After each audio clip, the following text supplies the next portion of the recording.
अतुलितबलधामं स्वर्णशैलाभदेहम् दनुजगणकृशानुं ज्ञानिनामग्रगण्यम्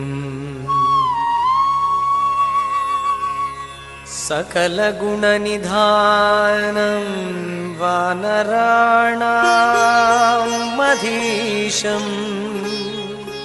रघुपतिप्रियभक्तं वातजातं नमामि। श्रीगुरुचरणसरोजरजनिजमनमुकुरु सुधारी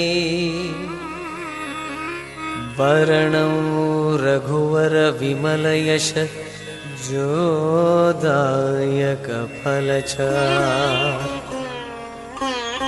बुद्धिहीनतनजानिके सुमिरौ पवनकुमार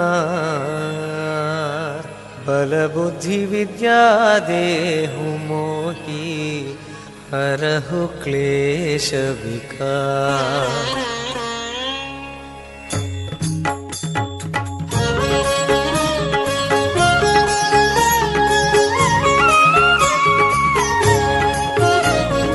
जय हनुमान ज्ञान गुण सागर जय कपीश तेहु लोक उजागर।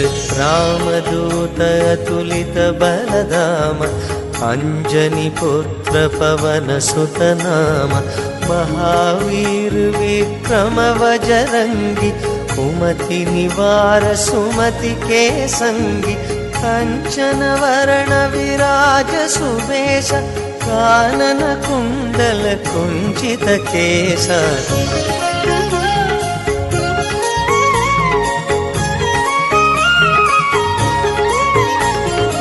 ओठ वज्र ध्वजा विराजै कांधे मूंज जनेऊ साजै। शंकर सुवन केसरी नंदन तेज प्रताप महाजगवंदन।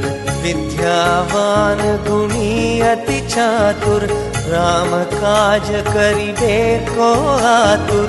प्रभु चरित्र सुनिबे को रसिया राम लक्षण सीता मन बसिया।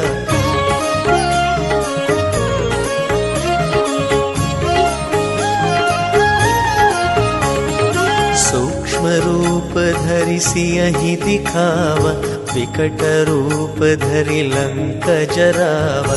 भीम रूप धरि असुर संहारे रामचंद्र के काज संवारे। लाई संजीवन लक्षण जियाए श्री रघुबीर हरषि उर लाए। रघुपति कीन्ही बहुत बड़ाई तुम मम प्रिय भरत सम भाई।